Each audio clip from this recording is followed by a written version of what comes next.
Bienvenue à vous.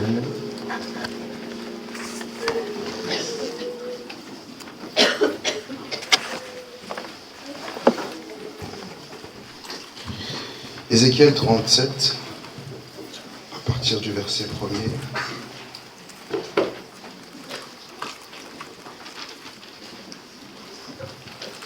Jusqu'au verset 6.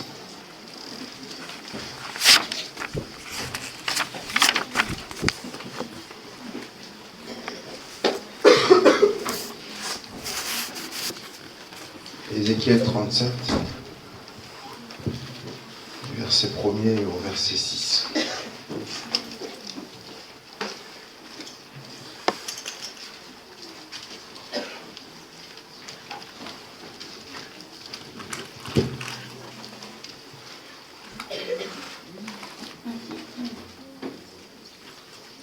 Je lis. La main de l'Éternel fut sur moi, et l'Éternel me transporta en esprit et me déposa dans le milieu d'une vallée remplie d'ossements.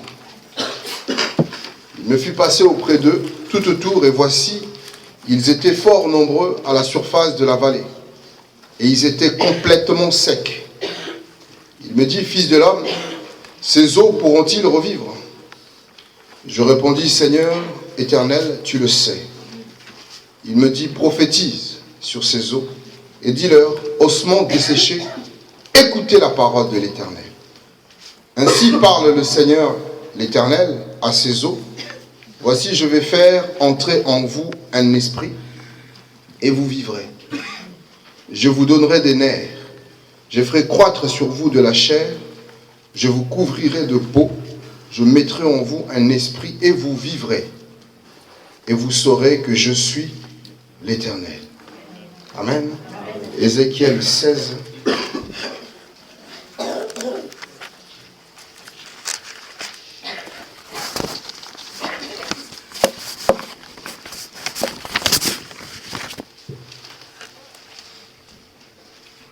À partir du verset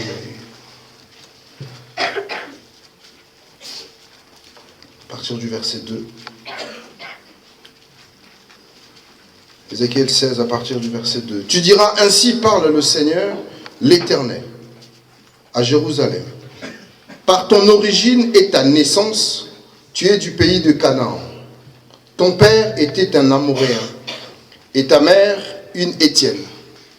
À ta naissance, au jour où tu naquis, ton nombril n'a pas été coupé. Tu n'as pas été lavé dans l'eau pour être purifié. Tu n'as pas été frotté avec du sel, tu n'as pas été enveloppé dans des langes, nul n'a porté sur toi un regard de pitié pour te faire une seule de ces choses, par compassion pour toi. Mais tu as été jeté dans les champs le jour de ta naissance, parce qu'on avait en horreur de toi. Je passais près de toi, je t'aperçus, baigné dans ton sang, et je te dis, vis dans ton sang. Je te dis, vis dans ton sang. Amen. Luc 13.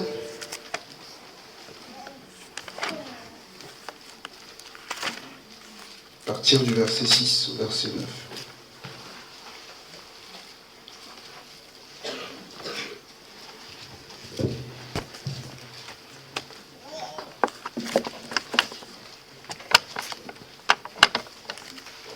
Luc 13.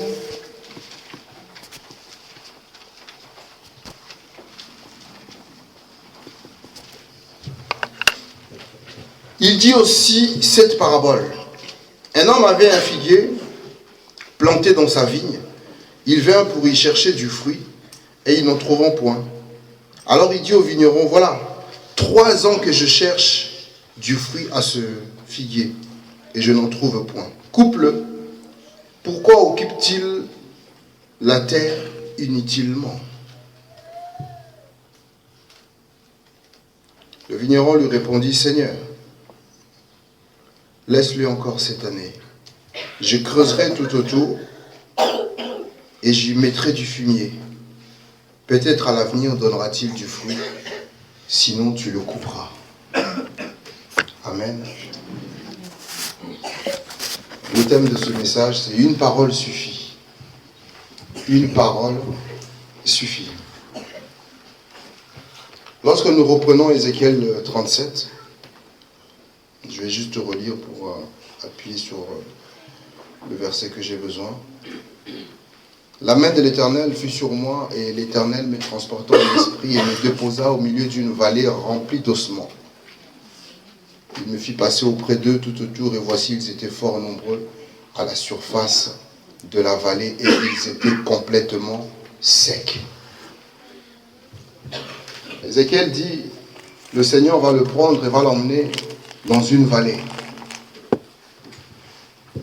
Et il lui montre la vallée, il n'y avait que des ossements dans tous les sens. Des os humains. Des hommes tués pendant la guerre, tués par je ne sais quoi, mais c'était des os humains. Par terre, complètement secs, ça fait longtemps que c'est là. Sans vie. Et le Seigneur lui dit, est-ce que tu crois que ces os qui sont là peuvent revivre? Est-ce qu'il est possible que quelqu'un qui est aussi sec puisse reprendre la vie? De même, lorsque dans la parabole de Luc 13, le Seigneur arrive et dit, mais ce figuier, ça fait 3 ans qu'il est là. Il ne donne pas du fruit. Ça fait 3 ans qu'on a planté ça, ça fait 3 ans que ça ne donne pas de fruit. De même, on pourra dire de quelqu'un, ça fait tant d'années que tu existes, tant d'années que tu es sur terre, mais tu ne produis rien. Et lui-même, le maître, va dire, bon, écoutez, coupez-moi ce figuier parce que ça occupe la terre inutilement. C'est méchant. C'est comme si on dit à quelqu'un, tu ne sers à rien. Tu es mort, tu es sec, tu ne peux pas produire. Mais j'aime beaucoup la parole du vigneron, rempli d'espoir. Il dit, maître, laisse-moi encore 1 an, que je creuse un peu tout autour, que j'y mette un peu de fumier. Et alors on verra si ça ne va pas repousser. Et alors on verra si ça ne donnera pas du fruit.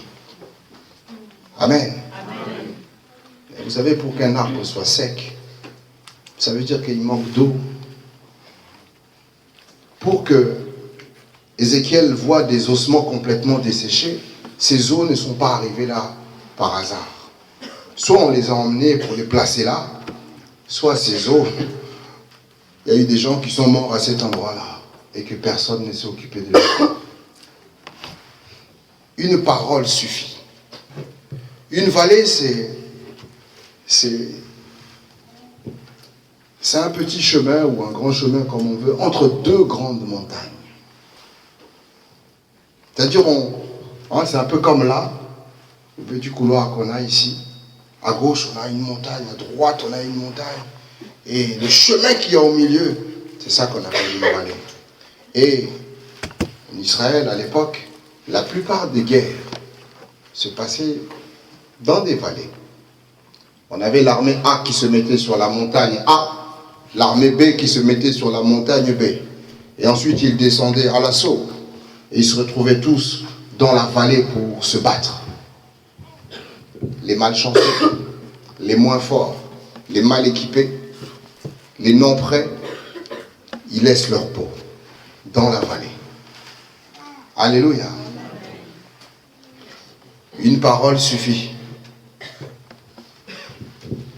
Psaume 24, Psaume 84, versets 5 à 7. La Bible dit, « Heureux ceux qui placent en toi leur appui. Ils trouvent dans leur cœur des chemins tout tracés. Et lorsqu'ils traversent la vallée de Baca, ils la transforment en un lieu plein de sources. Et la pluie la couvre aussi de bénédictions.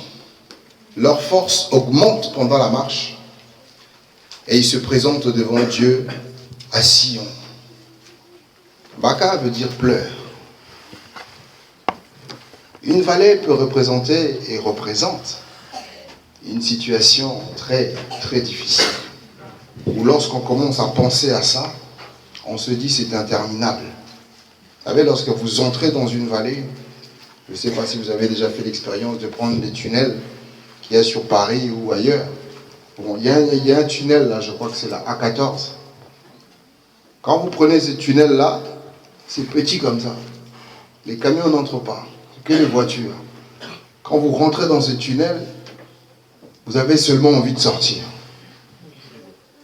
Tout ce que vous voulez, c'est sortir de ce tunnel. C'est tellement étroit, c'est confiné, on n'est pas à l'aise dans ce tunnel. Et ça coûte extrêmement cher.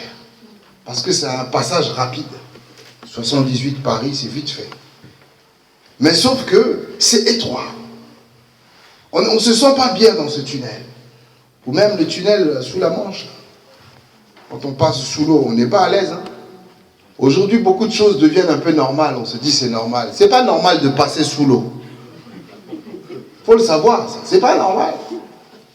Donc quand tu passes sous l'eau et que tu en ressors, dis merci Seigneur. Parce que là, tu es devenu un petit Moïse, tu es passé. Quand on rentre dans ce tunnel, on n'est pas à l'aise. Tout ce qu'on veut, c'est sortir de là. On peut se poser des questions, mais si ça se casse à gauche, si ça se casse à droite, bon, on est en dessous de l'eau. Alléluia. Et tout ce qu'on veut, c'est sortir. Et ici, la Bible nous dit, quand il traverse la vallée de Baca, la vallée de pleurs, c'est-à-dire quand tu traverses une situation qui te fait pleurer tout le temps. Dès lors que tu penses à ça, tu pleures. Dès que tu penses à ça, tu pleures. Et tout ce que tu veux, c'est que Dieu te sorte de là. Mais tu as l'impression que tu n'en sortiras jamais. Alléluia. Et lorsque tu penses à ta chrétienté, tu dis, je viens de loin avec Dieu. Je ne peux pas abandonner. Et quand tu regardes devant, tu as l'impression qu'il n'y a pas d'issue. Vous savez, quand vous regardez, vous êtes dans une vallée et vous regardez au loin, ça fait ça en fait. En fait, on a l'impression que les deux montagnes se rejoignent au bout. Il n'y a pas d'issue. Là où vous êtes, c'est large, mais plus loin, c'est étroit, c'est resserré. Alors on se dit, mais je viens de loin avec le Seigneur. Je ne peux pas faire marche arrière. Et vous savez que dans une vallée, il ne faut pas abandonner. Si tu abandonnes, tu deviendras des ossements desséchés. Parce qu'il n'y a pas à boire, il n'y a rien. Et lorsqu'on est dans une vallée, il ne faut pas courir. Ce n'est pas une course. Il faut marcher à son rythme, au rythme que Dieu t'a donné. Parce que l'issue, tu ne connais pas. Tu ne sais pas si tu en as pour 3 jours de marche, 30 jours de marche ou 300 jours de marche.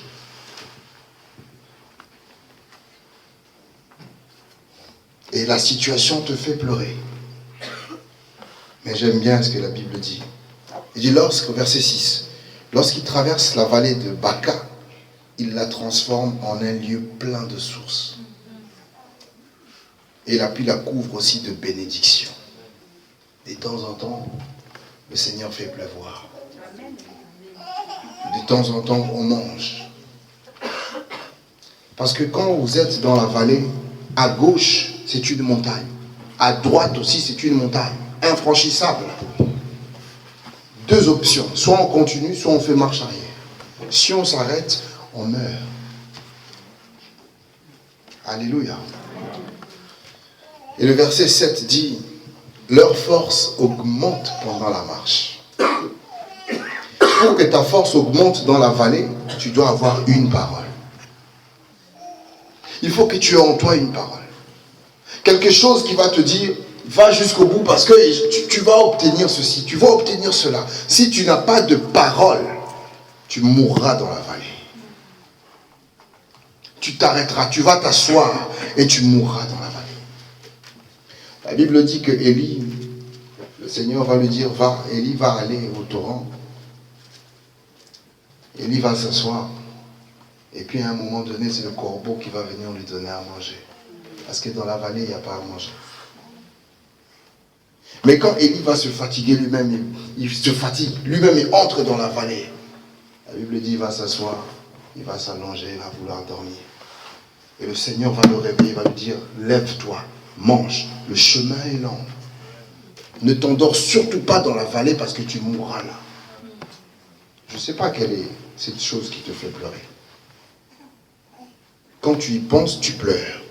Moi, je ne sais pas, mais toi, tu le sais. Et le Seigneur dit, attrape sa parole. Saisis sa parole. Alors cette situation qui te fait pleurer, c'est une situation qui va te fortifier. La même situation qui te fait pleurer, elle va te donner du courage. La vallée des pleurs, c'est pas facile.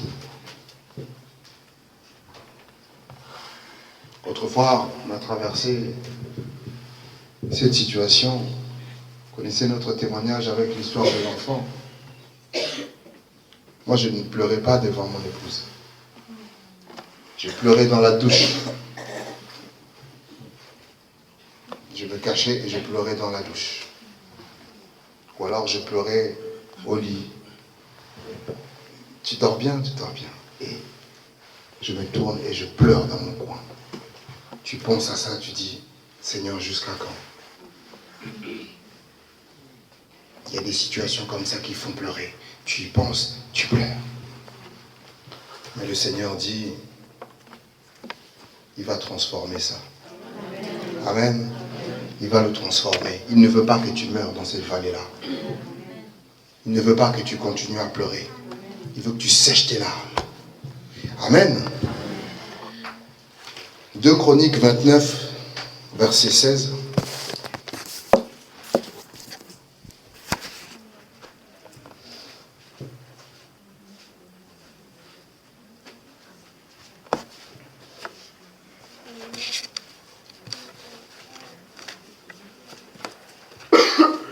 Chroniques 29 au verset 16.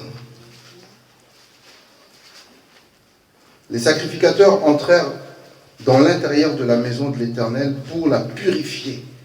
Ils sortirent toutes les impuretés qu'ils trouvèrent dans le temple de l'Éternel et les mirent dans le parvis de la maison de l'Éternel, où les Lévites les reçurent pour les emporter dehors au torrent de Cédron.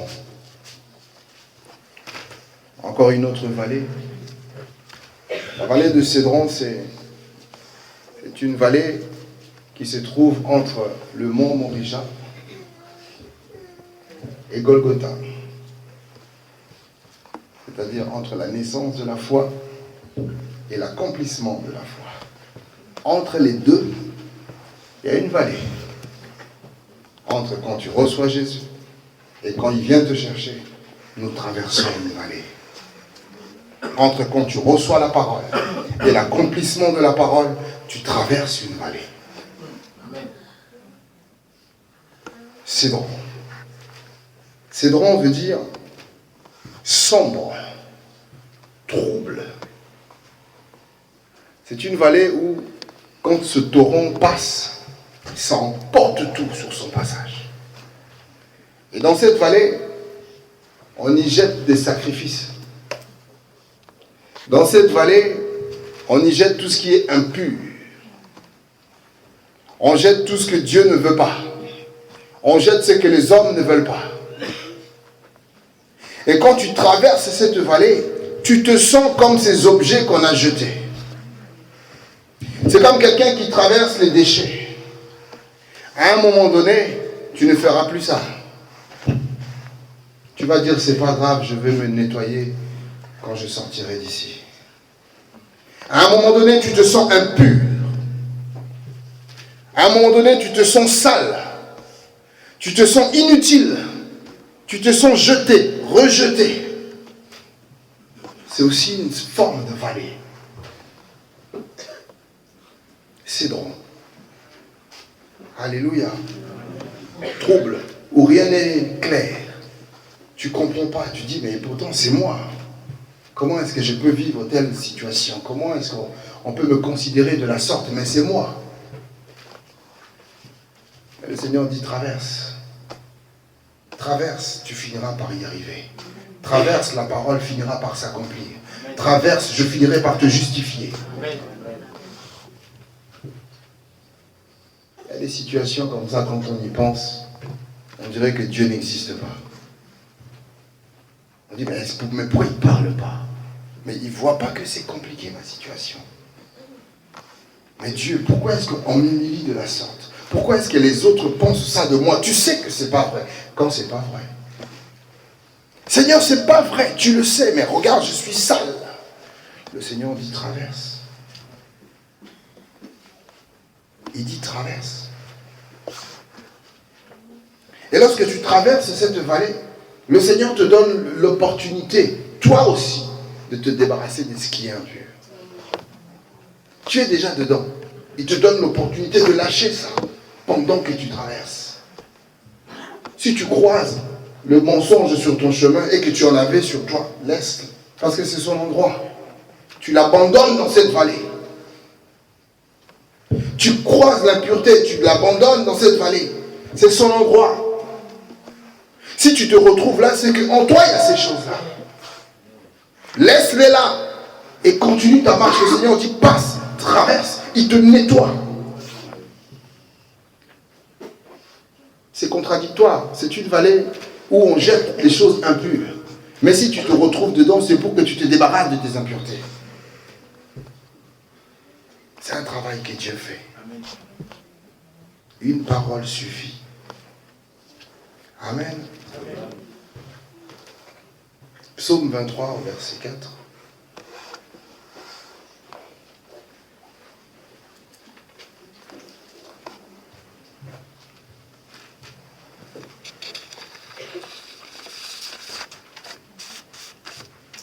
La Bible nous dit,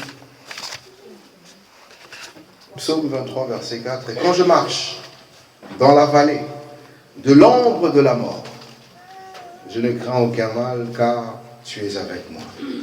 Ta houlette et ton bâton me rassurent. Mais néanmoins, tu es dans la vallée de l'ombre de la mort. » Tu n'es pas là dans la vallée de la mort. Tu n'es pas mort. Tu es entouré de l'ombre de la mort. Tu es visité par l'ombre de la mort. Tu côtoies l'ombre de la mort, mais pas la mort. C'est pas fini. Ézéchiel, lorsqu'il a vu les ossements desséchés, et le Seigneur lui demande, crois-tu que ces choses peuvent reprendre vie? Prophète qu'il était, et connaissant son Dieu, il dit, tu le sais, Seigneur. Et nous aussi, lorsque nous traversons cette vallée de l'ombre de la mort, nous devons apprendre à dire à Dieu, tu le sais, Seigneur. Seigneur, tu sais que ce n'est pas la mort. Tu sais que cette situation n'est pas pour ma mort. Tu sais que cette situation n'amènera pas la mort. Tu le sais. Mais l'ombre de la mort est là, rôde. Alléluia. Et vous imaginez, il y a des gens qui, depuis leur naissance, vivent dans l'ombre de la mort. Imaginez qu'il y a des gens, depuis leur naissance, vivent dans le cédron. C'est-à-dire, ils se sentent toujours impurs, salis. Des gens, depuis leur naissance, pleurent. Alléluia. Psaume 118 au verset 17.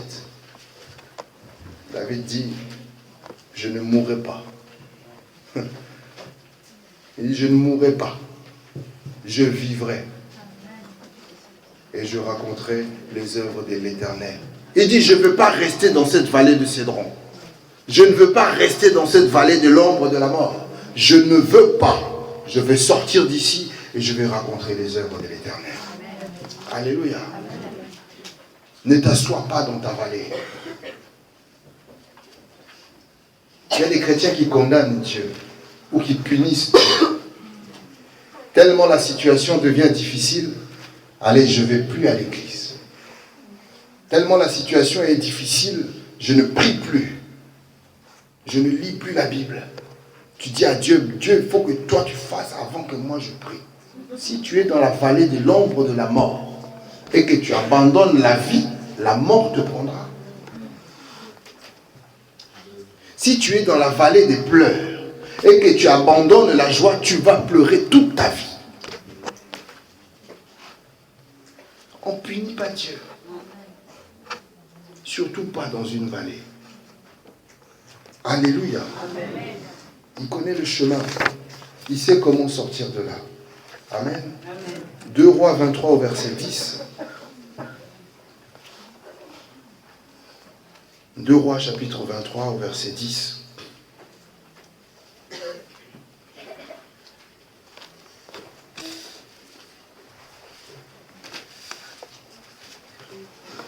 Le roi souilla Tophet dans la vallée des fils de Hinnom, afin que personne ne fît plus passer son fils ou sa fille par le feu en l'honneur de Moloch. Il fit disparaître de l'entrée de la maison de l'Éternel les chevaux que le roi de Juda avait consacrés au soleil, près de la chambre de l'eunuque Nétan-Mélec, qui demeurait dans le faubourg, et il brûla au feu les chars du soleil. En fait, ici, il est en train de dire, le roi arrive, il dit, il y en a marre de toute cette abomination. Il prend ça, il l'emmène dans cette vallée, dans la vallée où on avait l'habitude de faire des sacrifices humains. Il y a des enfants de Dieu qui sont nés dans des familles où l'on fait des sacrifices humains. Mais peut-être que toi-même, tu n'en es pas conscient et tu ne le sais pas. Parce que ces choses ne se font pas aux yeux et au su de tout le monde. On ne sacrifie pas les vies des gens devant là. Oh non, venez, nous allons faire un sacrifice. Ce sont des choses qui se font dans l'ombre, des choses qui se font dans des vallées, des choses qui se font sur les montagnes, là où il n'y a pas le regard des autres. Le roi arrive et dit, il y en a assez qu'on fasse des sacrifices humains sur cette montagne. Il a tout renversé. Vallée des Tophet. Si tu es dans une telle vallée, c'est-à-dire tu regardes à gauche, ton père, c'est un sacrificateur. Ta mère, elle aussi, elle est sacrificatrice ou terre, je ne sais pas. Mais tu es entouré de ce monde-là. C'est une vallée. C'est-à-dire, depuis ta naissance, tu es consacré à ces choses. Tu es dans une vallée, chrétien ou pas. Si tu n'es pas conscient que tu es dans une vallée, tu n'en sortiras jamais. Tu trouveras que ces choses sont normales. Tu vas dire, c'est normal. Nous, dans notre famille, personne ne se marie, mais c'est normal. Nous, dans notre famille, il y a toujours des accidents comme ça. Le frère va avec la soeur va... Oh, non, c'est des choses qui arrivent. C'est des choses qui arrivent. Non, nous, dans notre famille, c'est pas normal. Tu es dans une vallée, entouré de 2 montagnes. Ou alors tu es sur une montagne tout en haut, entouré des sacrificateurs. Mais tu ne le sais pas.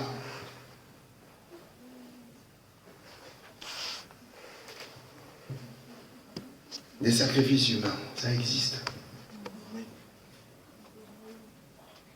Ce sont les ossements qu'il a vus, Ézéchiel. Des os complètement desséchés. Entre os desséchés, on croit qu'on a la vie. Entre fous, on croit qu'on est normal. Entre malades, on se comprend.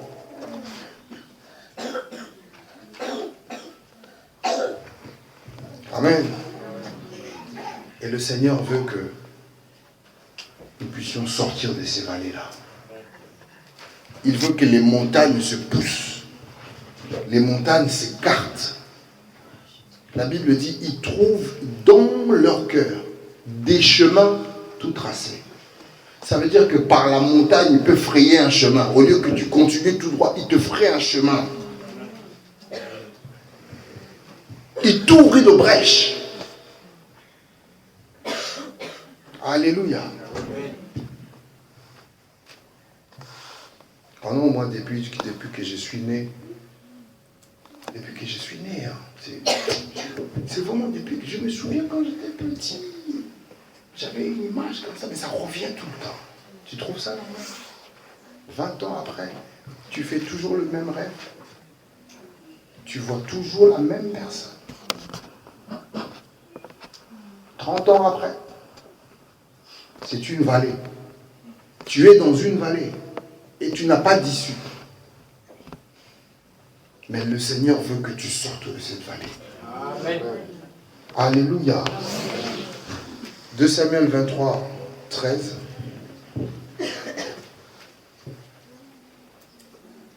« 2 Samuel 23 au verset 13.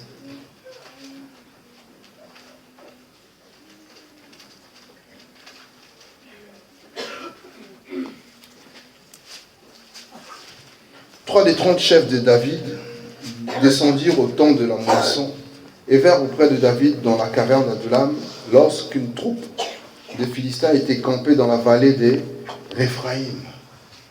Le mot Réphaïm veut dire géant.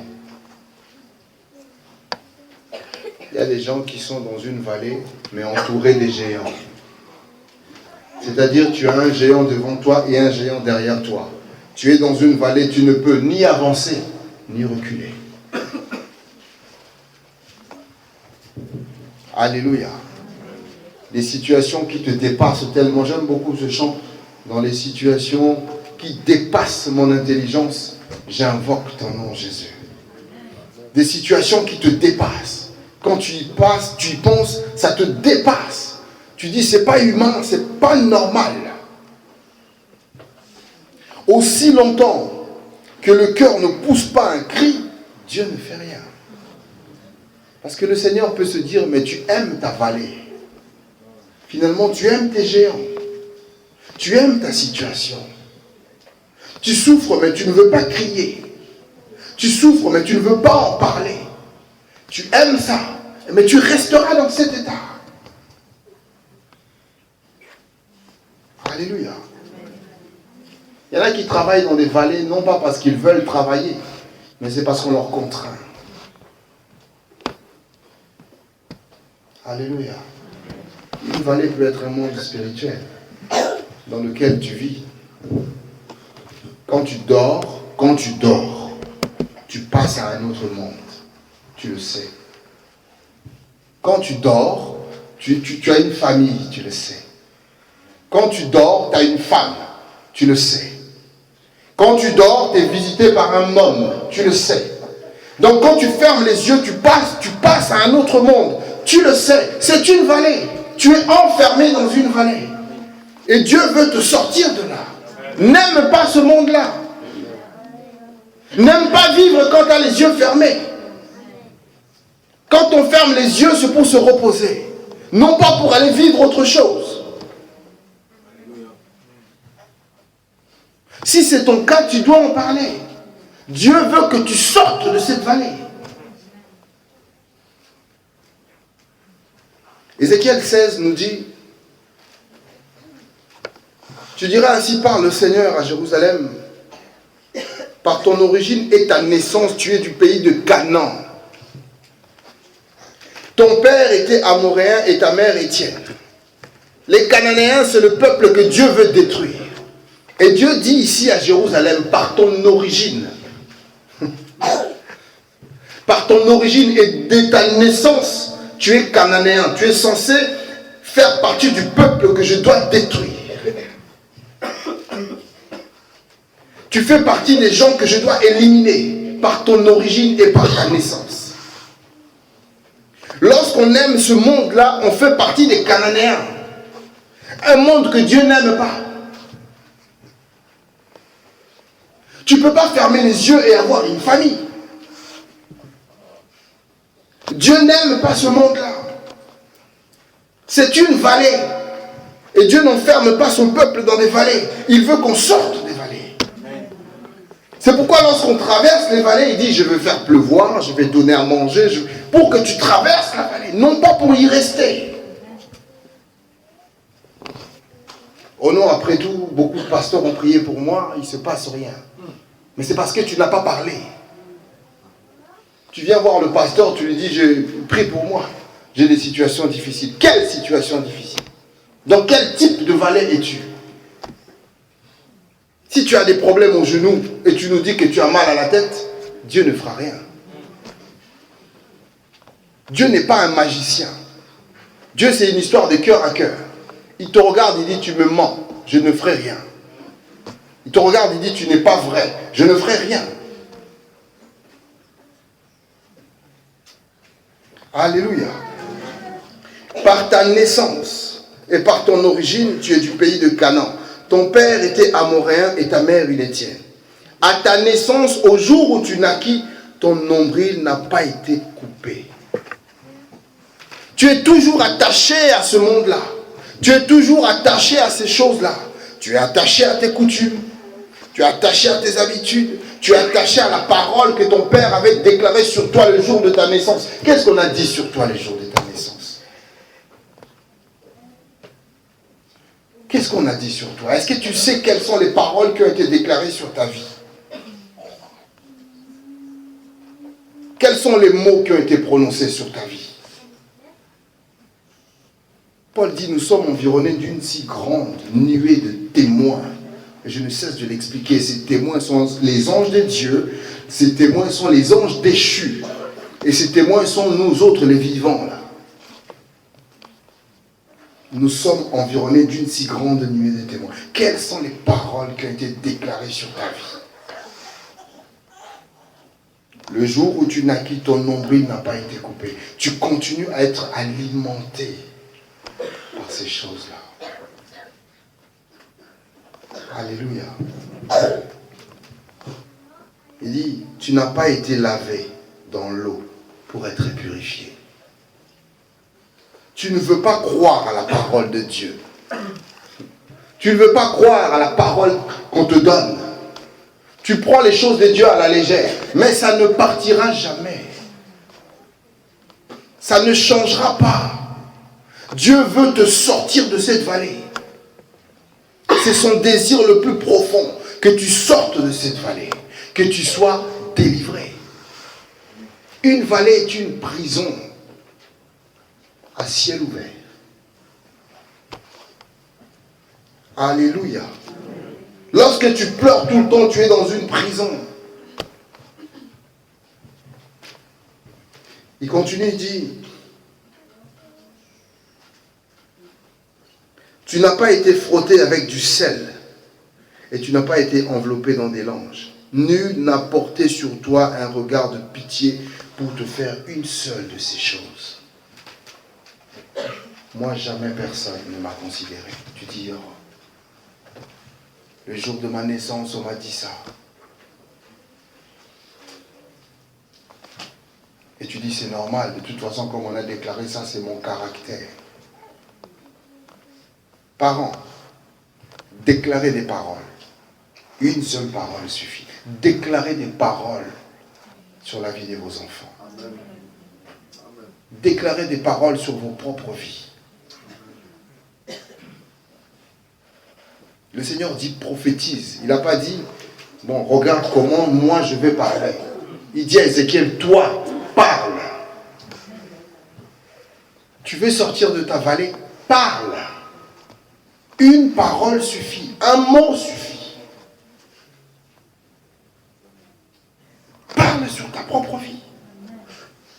Parle sur la vie de tes enfants. Parle sur la situation. Parle. Oh non, moi, ma relation, c'est entre Dieu et moi. Ça se passe dans le cœur. Ok. Ok. La Bible dit, si tu te confies à l'Éternel, il t'a fermé. Tu te confies à ses serviteurs, tu réussis. C'est ça le secret de la chrétienté. Lui, il a fermé, parce qu'on ne le voit pas. Il passe par ses temps et ses circonstances, comme il sait le faire. Mais la réussite, il passe par ses serviteurs, pour qu'ils te donnent des stratégies à comment vivre. Amen. Oh non, moi, c'est entre Dieu et moi. C'est bon. Ok. Tu ne sortiras jamais de ta vallée. Paul, il pouvait rester comme ça longtemps. s'il n'a pas été voir Ananias. S'il restait comme ça dans son aveuglement, non, je n'irai pas voir Ananias, comme le Seigneur s'est révélé à moi, je vais prier le Seigneur et je vais retrouver la vue. Il allait rester comme ça longtemps, parce que la parole était déjà sortie. Tu dois aller voir. Dans la vie, il n'y a pas de hasard. Si vous êtes ici ce matin, ce n'est pas un hasard. Si vous écoutez cette parole ce matin, ce n'est pas un hasard. C'est que Dieu veut faire quelque chose dans vos vies ce matin. À vous de saisir l'opportunité. Amen. Et il continue, il dit, nul n'a porté sur toi un regard de pitié pour te faire une seule de ces choses, par compassion pour toi. Mais tu as été jeté dans les champs, jeté dans une vallée, jeté, abandonné.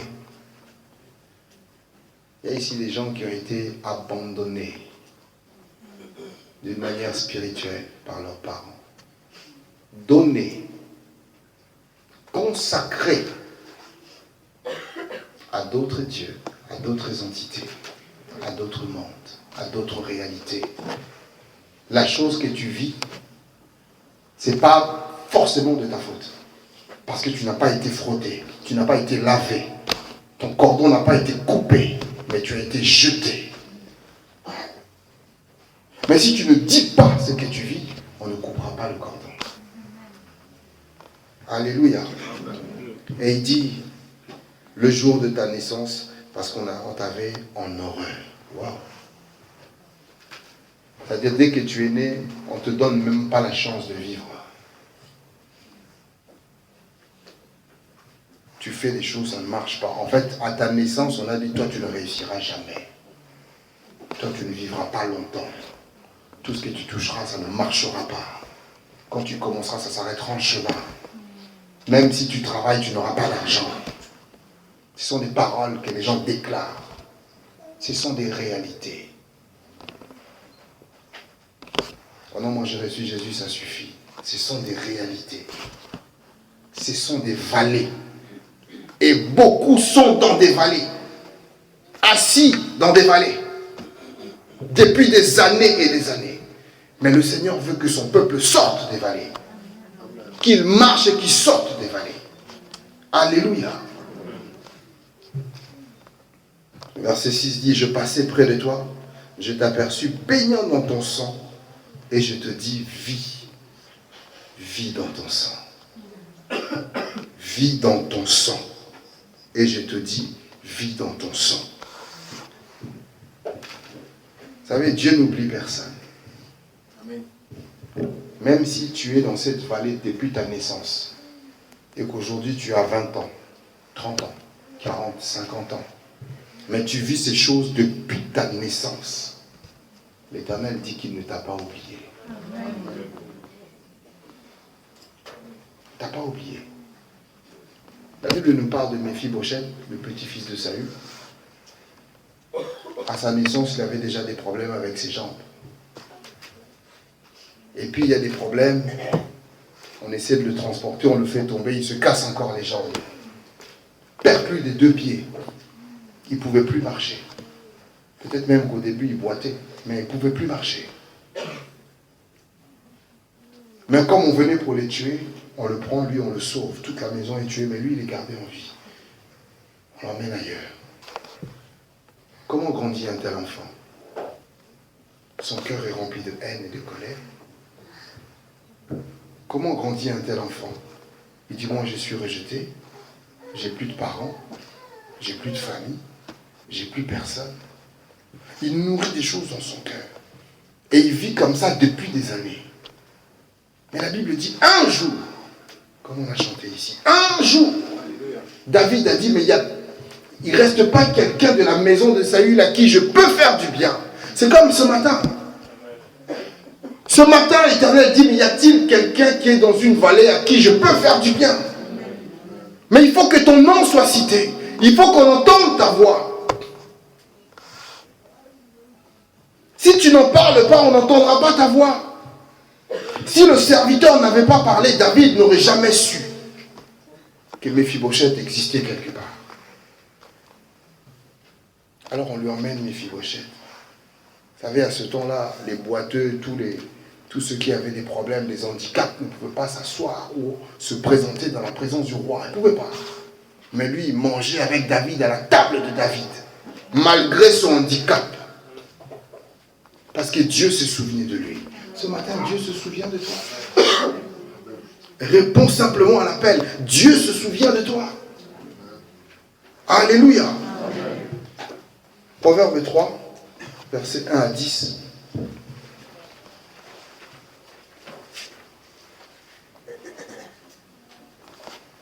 La Bible dit, « Mon fils, n'oublie pas mes enseignements et que ton cœur garde mes préceptes, car ils prolongeront les jours et les années de ta vie. Ils augmenteront ta paix. Que la bonté et la fidélité ne t'abandonnent pas. Lis-les à ton cou, écris-les sur les tables de ton cœur. Tu acquerras ainsi de la grâce et une raison saine aux yeux de Dieu et aux yeux des hommes. Confie-toi en l'Éternel de tout ton cœur et ne t'appuie pas sur ta sagesse. Reconnais-le dans toutes tes voies et il aplanira tes sentiers. Ne sois point sage à tes propres yeux. » C'est là le défaut des hommes. Crains l'Éternel et détourne-toi du mal. Ça sera la santé pour tes muscles et un rafraîchissement pour tes os. Oh.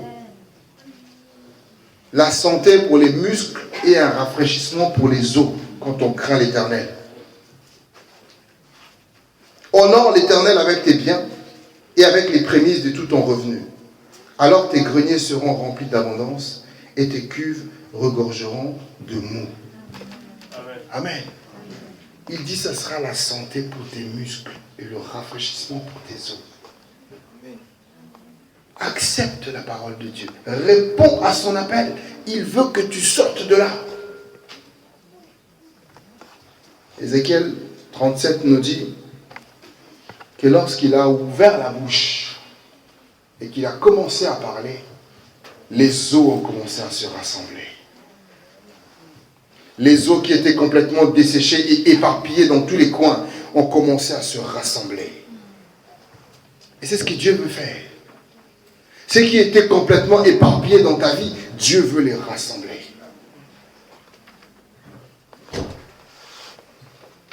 Ah non, moi c'est normal.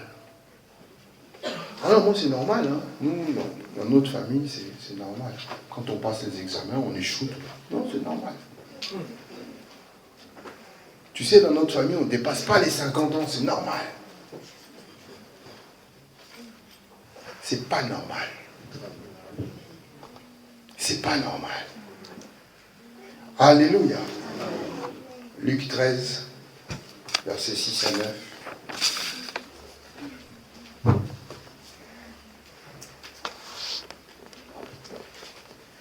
Alors, il dit aussi cette parabole. Un homme avait un figuier planté dans sa vigne. Il vient pour y chercher du fruit et il n'en trouvera point. Alors il dit au vigneron, voilà 3 ans que je viens chercher du fruit à ce figuier et je n'en trouve point. Coupe-le. Pourquoi occupe-t-il la terre inutilement? Le vigneron lui répondit, Seigneur, laisse-le encore cette année. Je creuserai tout autour et j'y mettrai du fumier. Peut-être à l'avenir donnera-t-il du fruit. Sinon tu le couperas. Peut-être que tu te dis, moi je suis impardonnable. C'est une parole que beaucoup se disent consciemment ou inconsciemment. Il arrive un moment où ton passé va remonter et tu dis, je suis impardonnable. Et il arrive un moment où ce que tu vis remonte dans ta conscience. Et tu dis, non, avec cette vie que je mène, je suis impardonnable. Ou alors il arrive un moment où le Seigneur fait remonter dans ton cœur ta naissance. Tu sais d'où tu viens. Tu sais comment tu es venu au monde. Et quand tu y penses, tu dis, oh, je suis impardonnable. Et je bénis Dieu parce que le vigneron dit, laisse encore 1 an. Il dit, je vais creuser tout autour. Je vais y mettre du fumier. je mettrai de l'eau. Je veux lui donner l'opportunité, l'occasion de changer, l'occasion de parler, l'occasion de s'ouvrir, l'occasion de se donner, l'occasion de faire son maximum. Et si ce n'est pas le cas, alors tu pourras le couper. Dieu vient voir Ézéchiel et lui dit, parle. Je donne à ces eaux encore une occasion de revivre. Dieu te dit ce matin, je te donne une occasion de recommencer. Je te donne une occasion de t'en sortir. Je te donne une occasion de changer. Je te donne une occasion de t'enfuir. Vous savez qu'il y a des situations, il faut les fuir. C'est-à-dire, Dieu va t'ouvrir une porte. Il dit, c'est par là que tu dois passer. Tu ne recules pas, tu n'avances pas. Tu passes par là.